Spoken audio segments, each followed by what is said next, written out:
up here giving a message. But, we missed you. Thanks. So I think it's been, I was going through my old messages, and it's been about 6+ months since I've been here sharing. So pop quiz time. What was my last message? It was. Crickets, right? I heard crickets. I got a prize for you. It was about that thing. Love us. Yeah, there you go, right? I got it. That was one of them. It wasn't the last one? It wasn't the last one. Actually, that was February, I think, of 2010. Wow. But I did speak December of 2010. Give me a hint. Okay, message series December 2010 was What's So Great About Jesus. What was my message? Come on, Amadou. Well, no. I don't know. Okay, can someone name one of my messages? I just did it. I know, you did. Another one? What message series? Love. That was part of the love. All right, so I will give Steven a Starbucks card. Because he... Whoa! And Amadou, I'll give that to you too. That's how I like to do it here. I like to give out prizes. But I just want to tell everyone, it's been 6+ months since I've been speaking here. So I am really, really happy to be here to share a message with you. But before I go into my message, I just want to say, you know, because I've only been up here, it's been over 6 months, that means Kenny's been here, speaking up here week after week. And he took long overdue, he took a vacation this week. So Kenny, Minister Kenny, we are very proud of you for taking vacation. I hope you enjoyed your time with your family. You guys went away, right? Yes. To Maryland? Yep. So Kenny has the best seat in the house. He's in front of the AC. So Kenny, Minister Kenny, I just want you to sit back, relax. Okay. But I want to personally thank you because I know that it is, Mr. Kenny works really, really hard. Every single week, he stands up here to prepare a message. And he makes it look easy. I'm telling you, it's not easy. So, Minister Kenny, this one's for you. And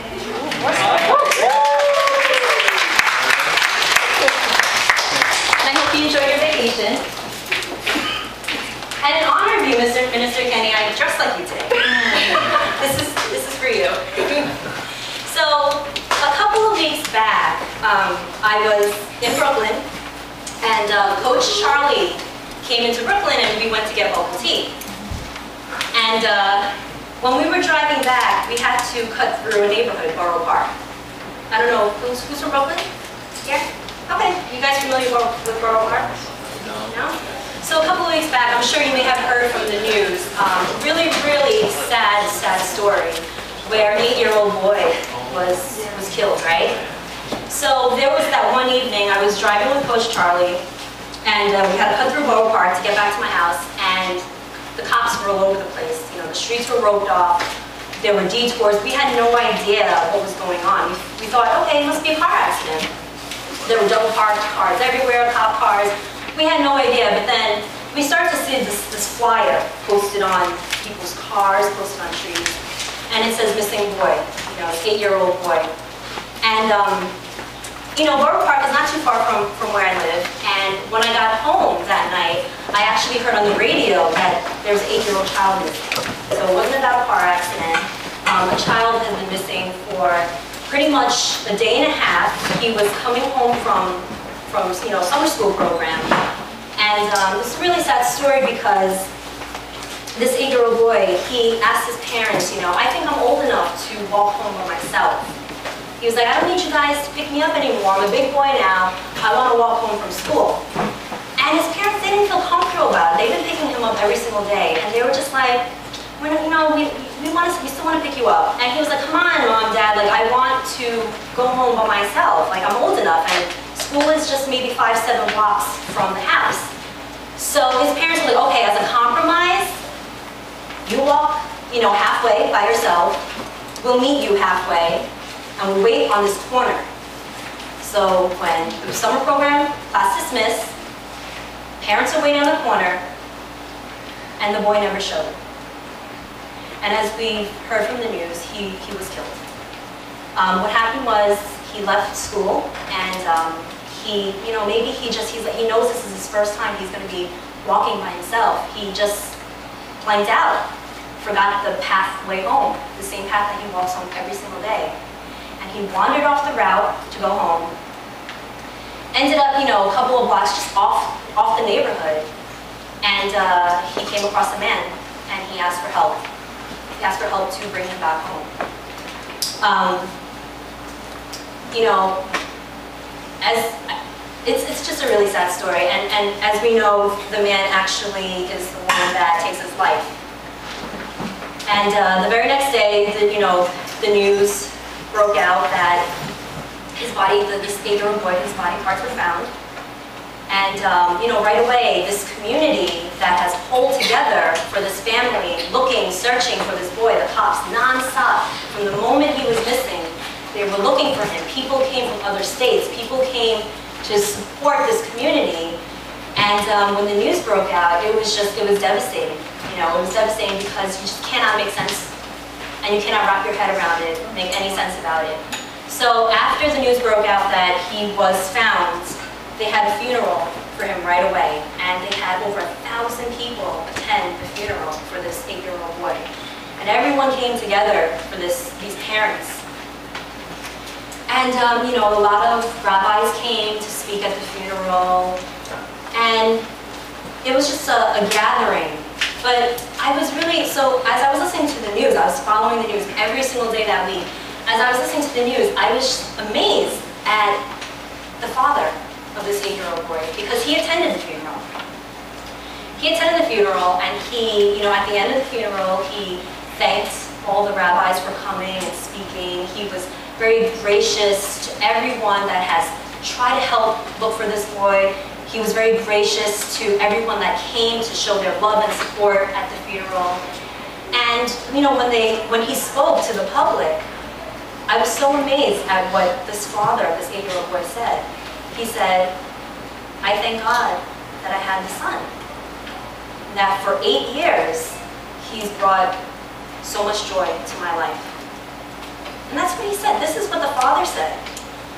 And when I heard that, I was blown away, because I don't know about you, but I can't help but have thoughts like, sometimes you want to be like, well, what just happened? Like, why did this happen to me? What did I do?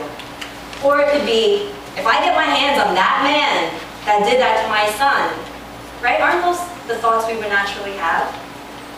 But the first thing he would say is, I've been so blessed these past 8 years to have this boy in my life, to have my son in my life. I was completely blown away by that. So, I know that we may never, and I hope that we never have to face something like that in our lives, not with our family members, not with our children. But every day, we go through our own stuff. It may not be so tragic and so heart-wrenching like what these parents have to face for the rest of their lives. But you know what? Even in everyday routine, even in the little things of our lives, there's a lot going on up here. There's a lot going on up here. And I was so moved by this dad and his what he said, that I thought, what's he thinking up here? Because before the words can come out of your mouth, you're internalizing all this. Something's going on up here. So even in the everyday moments of our lives, we may deal with a difficult family member. We may hate our jobs. We may be really struggling with school. We may be struggling with relationships, just not getting along with certain people. How are we going to deal with that? But what I want to share with you today, something starts up here first. So let's go to our program. What's the series that we're in? I'm stuck. Point number 1 is negative thinking keeping you down. Is negative thinking keeping you down? Let's read Psalm 55:2. My thoughts trouble me, and I am shocked because of what my enemies say. My thoughts trouble me. Circle my thoughts and underline trouble me. So when we go through our issues, when we go through those things that just, we're stuck on something. We can't get past it. We can't get over it. There's something that's on our minds, and it's always kind of causing this negativity that's going on in our lives. So this verse, Psalm 52, it says, my thoughts trouble me. You know, your thoughts, it's basically what you're saying to yourself, except, you know, you can't hear it. It's not actually coming out of your mouth. Or maybe it does come out of your mouth. But your own personal thoughts, what you say to yourself, your thoughts is what you're saying to yourself. And it's not audible, but you hear it, right? Because it's up here. So my thoughts trouble me. You're saying something to yourself. And the verse continues and it says, and I am distraught because of what my enemy is saying.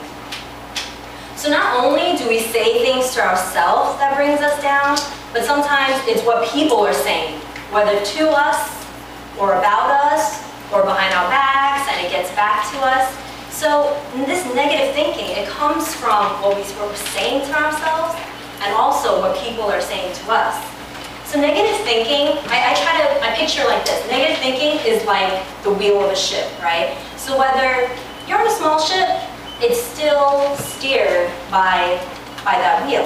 Or whether you're on something like the Titanic, right? Or whether you're on a cruise line, something huge, a huge ship, it's still steered by the same, it's a wheel. It's a wheel that determines the direction.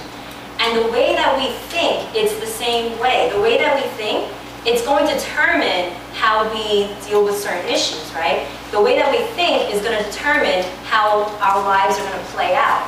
So negative thinking, right, our thoughts, it's like that wheel. And then our lives, it's like that large cruise ship. Because just this alone will determine how we're going to steer our lives, which way it's going to go. So naturally, negative thinking, how do you think your life will play out?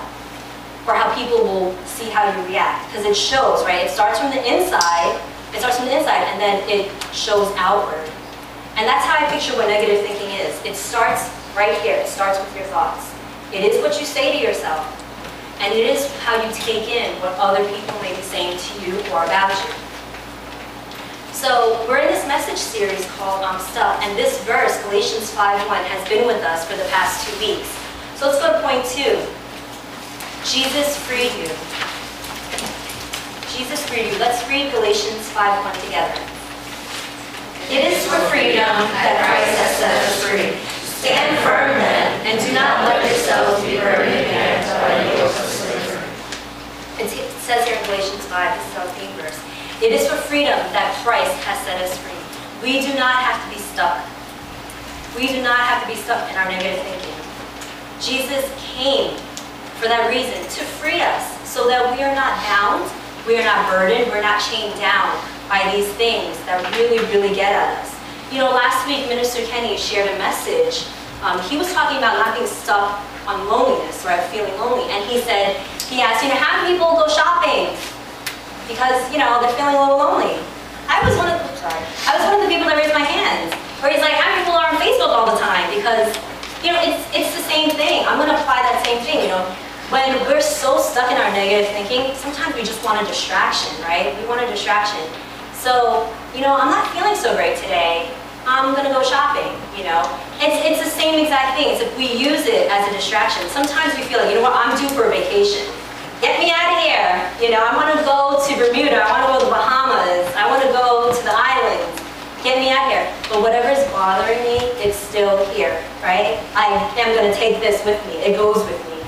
So we can't just run away from it. You know, it seems like it's a temporary solution and it seems like it feels good for the moment. You're actually not getting away from it. But what this verse is saying, Jesus freed you from that. He freed you so you don't have to be stuck in it. And this verse says, stand firm. There's an action that you have to take. You know, Jesus is like, I did this for you. I did this for you already. I freed you. You do not have to be bound by this. But just do this. Stand firm. That whatever it is you're going through, whatever it is you're struggling with, it may want to break you. You know, you may want to just go, I give up. But he's like, just stand firm. Hold on. You'll get through it. It will set you free. And that's what Jesus is saying here in this verse. I don't know, how many of you guys are Yankee fans? Any Yankee fans in the house? Oh, Maybe it's just not a baseball crowd, right? Is this a volleyball, basketball crowd here? Yeah. That's weird. But this week, I don't know if you heard in in the 90s. He committed suicide. Anyone hear that? Hideki Irabu? He was a pitcher for the Yankees in the late 90s, and he has 2 championship rings with the Yankees. And he committed suicide this week. And I saw in the Daily News, they said that he hung himself in his home in California. And, you know, I mean, we don't, like these sports figures and these athletes, we don't know what's really going on in their personal lives. But I'm just thinking, I remember, you know, because I like the Yankees, I was like, I remember the 90s, they won a bunch of championships starting from 96 to 2000. So he has 2 rings from them. It's very prestigious to be on the Yankees, right? They have like the highest payroll of all of baseball, of all the teams. And I'm just thinking, what happened? You know, so many baseball players try to get on the team, to get on the Yankees, to be able to play for them. And, you know, he did. He gets 2 championship rings from them. I'm like, what's going on? But of course, from the late 90s till now, I don't know what he went through. You know, I don't know what became of him after they kicked him off the team. You know, I mean, what happened? I don't know, but what I know is he's 42 years old. He committed suicide this week. And then it makes me think, what was he going through? What was he struggling with? You know, was it drugs? Was it alcohol? Was it he's a washed up athlete? What could be going on in here where he feels that if he takes his life, that's the way out? And to me, that just blows me away, because this verse says, but Jesus freed you. Jesus freed you so that you're not stuck in whatever it is that's up here that made him think that taking his own life was his way out.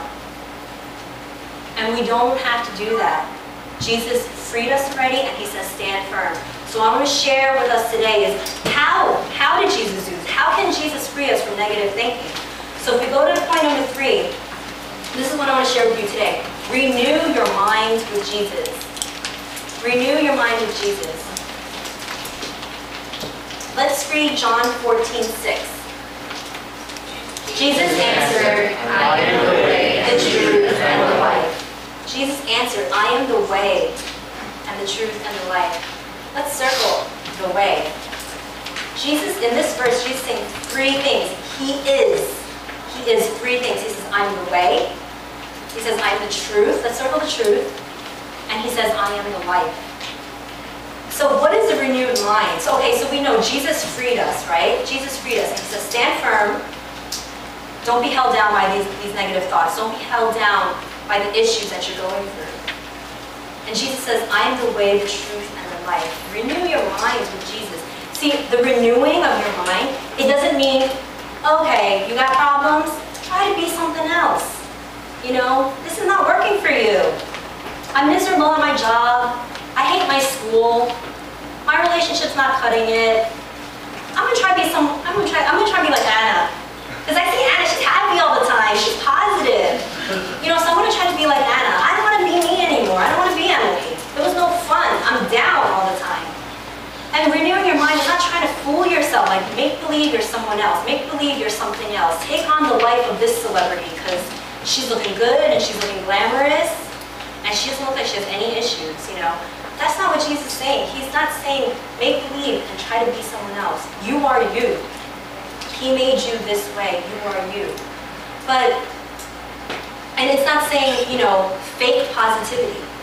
You know, sometimes, maybe around when New Year comes, we have New Year resolutions and we're like, you know what, I'm going to be happy this year. 2011, I'm going to seize this year and it's going to be positivity all around.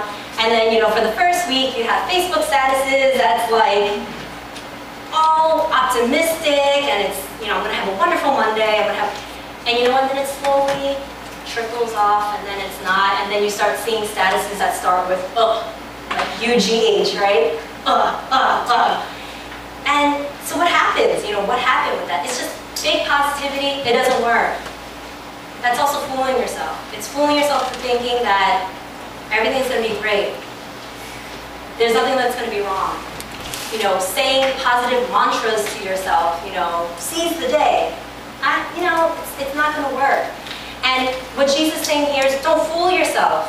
Don't try to be something else. Don't try to, you know, act like someone else. Don't try to fool yourself into thinking you're just going to get there and be positive. He's saying renew your mind.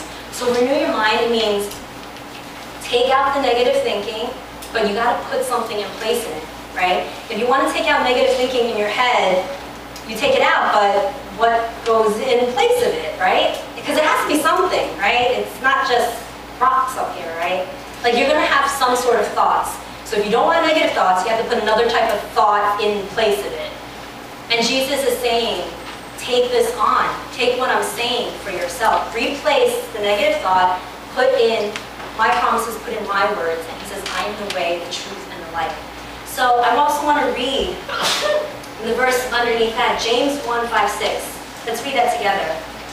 If any of you lacks wisdom, you should ask God, who gives generously to all without finding fault, and it will be given to you. But when you ask, you must believe and not doubt, because the one who doubts is like a wave of the sea, blown and tossed by the wind. I love this verse, and I love the book of James because it's so simple, it's clear-cut, he gets right to the point, and I'm going to go right into the verse right now. James 1:5-6. If any of you lacks wisdom, you should ask God. So circle it, ask God. Circle, ask God. That's what he's saying. If you lack wisdom, ask God. Ask God for it. Not only do you ask God, but ask God because he gives generously. Let's underline, who gives generously. To all without finding fault. And it will be given to you. It's a promise. It's underlined, it will be given to you. But when you ask, you must believe and not doubt. Because the one who doubts is like a wave of the sea, blown and tossed by the wind. So here in this verse it says, if you lack wisdom, if you lack the knowledge in here, ask God. Ask God because he gives generously. There's a condition to all those without finding fault. So God is not going to give you, he's not going to place that wisdom in you if you are doing things that you shouldn't be doing, right? So you can't say, God, I need to make money fast. I want a get-rich scheme, and I want to start going into the business of identity theft. So I need the wisdom on how to do it. I need to make money. And I read on someone's Facebook status this week that her credit card was used, and this person bought 2 iPads, and was just charging up the wazoo on her Amex card. And it's like that's not what this verse is saying. Ask God; he'll give generously to you the knowledge to trick people. So no, you're not going to get that type of knowledge. But you know what? If it's not even trying to steal from people, if you are doing things that you shouldn't be doing, it can be as simple as just lying to someone, right? Scheming, cheating, anything that is not of God. He is not going to be able to give you the knowledge that you need to overcome if you're doing some things that you're not supposed to be doing. And it says that right here. He will give to all those without finding fault. And it will be given to you. It will be given to you. Second part of this verse says, but when you ask, given that you asked for it, right, that you do want it, when you ask, you must believe and not doubt. So there's, it's saying right here, God is ready to give. He's ready to fill you with the knowledge. He's ready to fill you with the wisdom to get over it, to get over this negative thinking, to work you through your issues. But you got to come clean. If there's anything that you're doing that is wrong, you have to come clean to him first. And he will give to you generously. But also he's saying, if you ask for it, then believe in it. Believe that he will give it to you. Believe that he will give generously. And don't doubt. Because the person who doubts is like a wave of the sea, blown and tossed by the wind.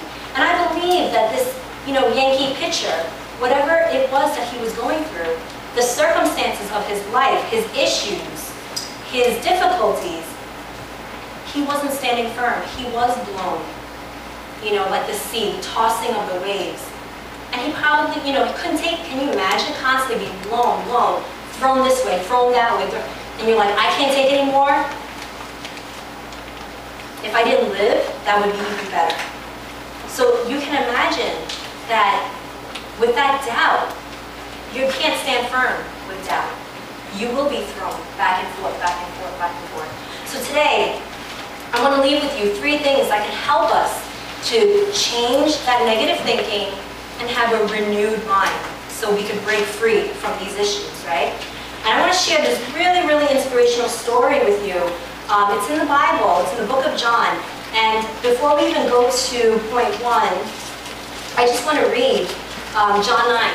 Let's read that verse, John 9. It should be the next verse in your bulletin. John 9, 1, 6, 7. This is a story about a blind man. Let's read that together.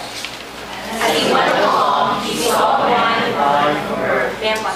He spit on the ground, Made some mud with the saliva, and put it on the man's eyes. Go, he told him, wash in the pool of Siloam.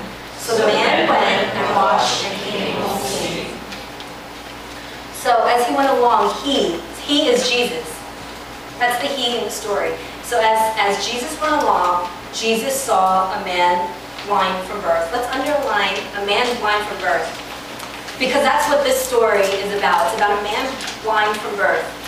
So Jesus is going along into another town, and he comes across this blind man. So he, again, in this verse, that's Jesus.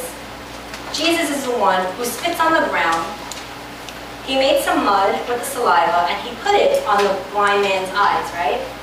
And Jesus says, go, circle go. Go, he told him, wash in the pool of Siloam. So the man went. Let's underline, the man went. So the man went and washed and came home clean. Let's circle, came home clean. So Jesus goes into this town. He comes across a blind man from birth. And, that means he was never able to see. Doesn't even know what it is to have sight. So Jesus, basically what he does is, he sees this man, he makes a concoction of basically spit and dirt. That's all, as simple as that. There's no, chemical formula going on here. There's no medicine involved. It's his own spit and dirt. Makes mud from it. And he puts it on the man's eyes. I don't know about you, Wendy, you may not mind if someone puts their spit and dirt in your eye. I don't even know if we would want it on our skin, right? If someone puts their spit, exactly. Spit, mud, maybe it hardens into kind of like a cement type of thing, a little bit, and put it in your eye, right? We're thinking bacteria here, we're thinking pink eye, we're thinking all this stuff. But Jesus does this for the man, and he says, go to that pool, and wash. And what happens in the end? What does this verse say? He came home seeing. He never saw before in his life. Never. And now he can. He can see from spit and dirt. So I don't know what this blind man is thinking. Maybe he was like, I've tried everything. I've gone to every doctor. I've gone to every type of physician. Nothing works. I will be blind for life. I'm going to die a blind man. Maybe it's out of desperation that he's like, all right, I'll give this guy a chance. Maybe that mud was different. Maybe his spit is different. I'll give him a chance. So maybe it is out of desperation that the guy gave Jesus a chance. And I do want to let you know, though, it's not like he knew Jesus. He didn't. Jesus came to this town and came across this blind man. It's not that, they grew up together. He knows he can perform miracles, They're not family members. This man does not know Jesus. But he took that chance, right? He took him up on it. And he just did it. He just followed. He just obeyed. And he was able to see. So let's go to point 1. Don't hesitate. Believe Jesus' promise with certainty. When Jesus said go to the pool of Siloam, wash out your eyes, he just did it. The blind man, without a doubt, with 100% certainty, he took Jesus at his word, he went, and then he came home seeing. So I'm going to continue with the story. So he goes back, after cleaning out his eyes, he goes back to his home, and he's walking home on his own because he can see. So he goes back into his town, and people are like doing double takes, They're like, are you that blind man? Are you the blind man that always sits there and just begs all day, begs for a little bit of money, begs for a little bit of food? And then people were talking, they're like, no, that's not him, because that guy was, he's a blind man, he can't see. And the blind man, he doesn't have a name, unfortunately, but that we know. But I'm calling him the blind man, but he can see now. So he goes, no, it's me. He's like, guys, it's me. It's me. I'm that blind man. But I can see now. And they were just like, wait, hold up. They're like, no, you've been blind since birth. Like, no one was able to help you. He's like, it's me, guys. It's me. I can see. And they said, how? How can you see? And he's like, this man, he's talking about Jesus, he's like, this man, Jesus, he came and he told me to do this. He put this little mud concoction for me, put it on my eyes, I washed it out, and then I can see. They're like, what are you talking about? So they did not believe him, even though he's right there, They bring him to the Pharisees, and the Pharisees are the high officials. So they're gonna bring this man to the high officials because something's going on here. We need to find out, we need to investigate what's going on. So let's read John 9. The story continues in John 9:13. It's under point 2. They brought to the Pharisees The man who had been blind. Some of the Pharisees said, this man is not from God, for he does not keep the Sabbath. But others asked, how can a sinner perform such signs? So they were divided. Let's just underline, so they were divided. So the Pharisees, they come across this blind man, and they're like, really? You can see? Like, for real? And the blind man's like, yeah, I can see. They're like, okay, how can you see? Tells the story again. This is this man, Jesus, he came to me, put this on my eyes, and now I can see. And they start investigating him. They start accusing him. They said, wait a minute. What day exactly did Jesus do this for you? And then they find out, oh, it's on the Sabbath. So then the Pharisees are flipping out because they're like, what? Jesus worked on the Sabbath? That's wrong. Sabbath is a day of rest. Sabbath is a day for worship. He should have not been working. And then there are other people that said, how can he do this for you? Because, he's a sinner. Jesus is a sinner. How can he do this for you? You can't perform miracles. What kind of miraculous power can you have when you're a sinner? So everyone was telling the man, like, what? He did it on this day, he wasn't supposed to. Oh, how could he possibly have done it? No way, impossible. How did you really get your sight back? And time again, the blind man sticks to his story. This is what happened. Very short story, very simple, and he repeats it 3 or 4 times. Whoever asks him, he repeats it's the same story, it's the truth, right? So let me ask you guys, do we all have friends in here? We all have friends, right? Good friends? Friends are great, right? Friends are great. Friends are great. You can go shopping with friends. You can eat with friends. You can have a good meal with friends. Friends are great to chat with, right? Pick up the phone and shoot the breeze. But friends are great because when you're going through something, you call with your friends, right? They hear you. They listen to you. They listen to you vent. They listen to you pour out your heart, right? That's what friends are for, right? As the song goes. But you know what? Sometimes our friends, because they love us and because they care about us, they say things to us to make us feel better. And it feels good. Like, it feels really good to feel better.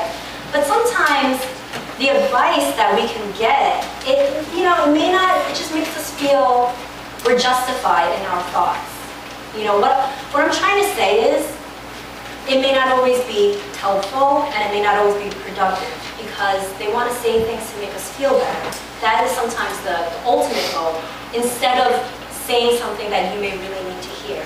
But what I want to share, what I want to say is, these people, they are this blind man's friends too. These people are his circle, right? He's in his hometown, his relatives are there, his friends are there, and they're all saying something to him. And what I find amazing is, he still sticks to the truth. So when we renew our minds, sometimes when we hear too much, this gets really, really clouded and it gets really, really fuzzy up here, and we no longer know what's the truth, because everyone does have an opinion. Everyone does have an opinion. So when Jesus says, I want to renew your mind, I And when Jesus says, I am the way, I am the truth, I am the life, it's this one way. It's this one way. And this blind man, he got it.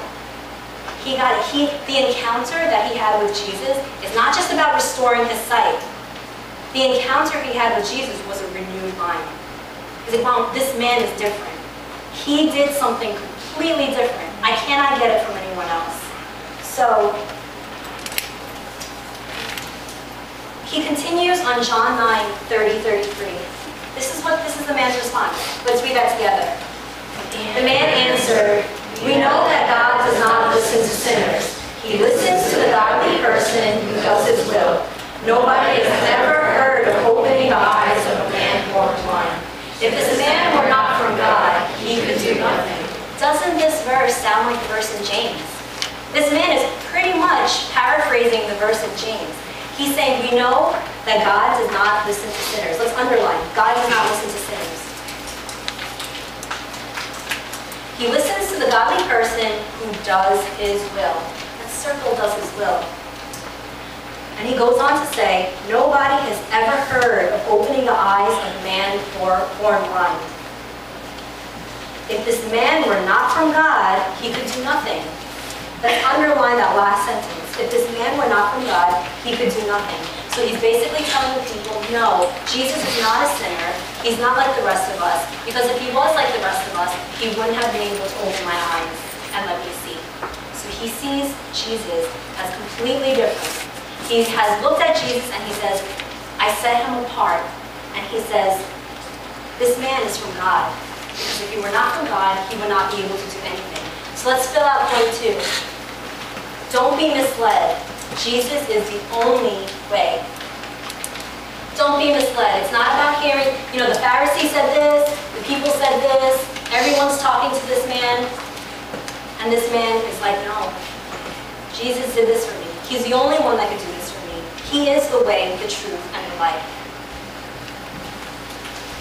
So you and I, we have choices in how we handle our situations. If we're stuck in our negative thinking, it's very, very hard to break free from that on our own, right? But Jesus is saying, you know what? I can replace that. I can replace that with the renewed mind. So I'm just going to wrap up the story. This is what happens at the end of the story. This man, this blind man, he just got his sight back. Nobody said congratulations. Nobody said, wow, what an awesome miracle. No one said that. No one even said, how many fingers am I holding up? It was not, no one said any of that. No one was like, wow, this is amazing, this is unbelievable. They were just like, what? No, who did this? How did he do it? I don't buy it, this is baloney. And this is how the story ends, It's very sad because no one was able to celebrate with this blind man at all. He was getting the 3rd degree from the Pharisees, the high officials, from his friends, his family members, to the point that they had it, and they threw him out. The Pharisees, they're like, get out of here. What it means to throw him out, it means he's now ostracized from the community. It means they're not going to look at him like he's one of us.